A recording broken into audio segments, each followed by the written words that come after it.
Assalamualaikum. Kali ini saya akan membahas tentang pendidikan nasional, tentang faktor permasalahan belajar.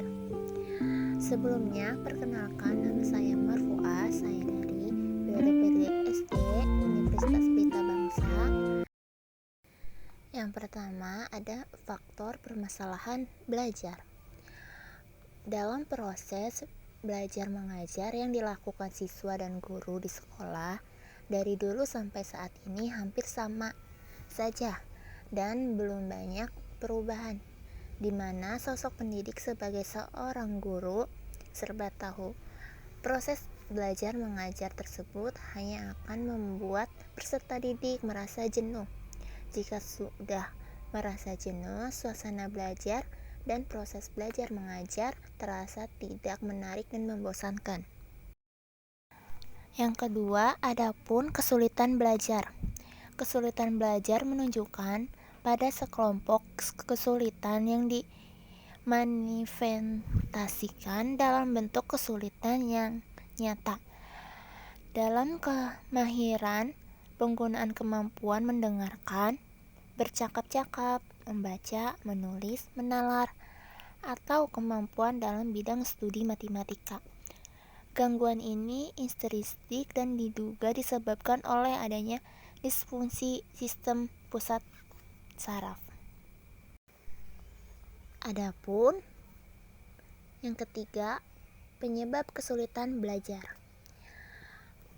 Penyebab kesulitan belajar ini meliputi faktor biologis, kesehatan, lalu ada faktor psikologis, inteligensi, perhatian, minat, bakat, emosi, dan sedangkan faktor ekstern yang meliputi lingkungan dan faktor suasana meliputi rumah, dan faktor ekonomi meliputi ada keluarga, dan faktor lingkungan meliputi sekolah, dan faktor lingkungan masyarakat.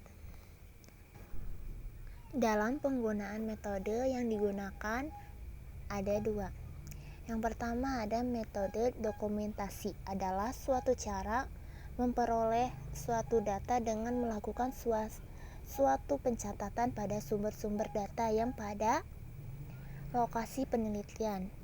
Nah, dalam pelaksanaan metode dokumentasi penelitian menyelidiki seperti benda-benda tertulis atau seperti buku majalah, dokumentasi, peraturan-peraturan, notulen, dan rapat catatan harian, dan sebagainya. Yang kedua ada metode angket. Metode angket yang disebut atau kuesioner adalah sejumlah pertanyaan tertulis yang digunakan untuk memperoleh informasi dari responden dalam arti laporan tentang pribadi atau hal-hal yang ia ketahui menurut Suharmini 2002 halaman 128. Nah, metode ini digunakan untuk mencari dan mengenal faktor-faktor yang mempengaruhi kesulitan belajar pada siswa atau peserta didik. Kesimpulannya, jadi materi yang tadi saya paparkan adalah dari hasil analisis terdapat 7 faktor sekelompok yang menjadi variabel bebas dalam penelitian materi ini. Yang pertama itu ada sarana dan prasarana belajar di rumah dengan indikator antara lain suasana belajar di rumah, sarana dan prasarana belajar yang di rumah, di lingkungan atau tempat tinggal, tingkat kesukaran mata pelajaran.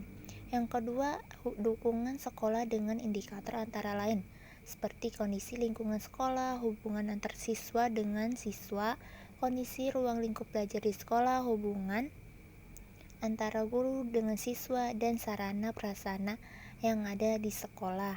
Yang ketiga, minat siswa dengan indikator antara lain sikap teman-teman sebayanya, apresiasi siswa terhadap nilai dan prestasi belajar siswa, cita-cita yang dimiliki siswa. Yang keempat, dukungan keluarga dengan indikator antara lain seperti perhatian orang tua terhadap pendidikan siswa dan pandangan orang tua terhadap pendidikan, kondisi sosial ekonomi orang tua, dan dorongan dari orang tua.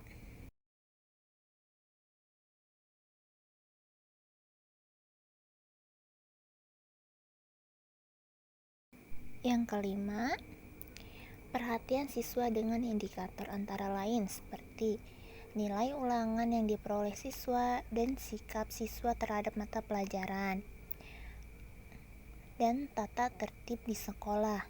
Yang keenam, kondisi jasmani siswa dengan indikator antara lain seperti kondisi jasmani siswa dan persaingan belajar dengan teman-teman sekelasnya. Yang terakhir, ketujuh, guru dengan indikator antara lain sejumlahnya guru bersikap kepada siswa terhadap lingkungan kegiatan siswa di luar sekolah. Sebelumnya, terima kasih telah menonton video ini. Materi pemaparan yang tadi saya jelaskan semoga bisa bermanfaat buat kalian. Maaf jika ada kesalahan dan kekurangan. Wabillahi taufiq wal hidayah. Wassalamualaikum warahmatullahi wabarakatuh. Thank you.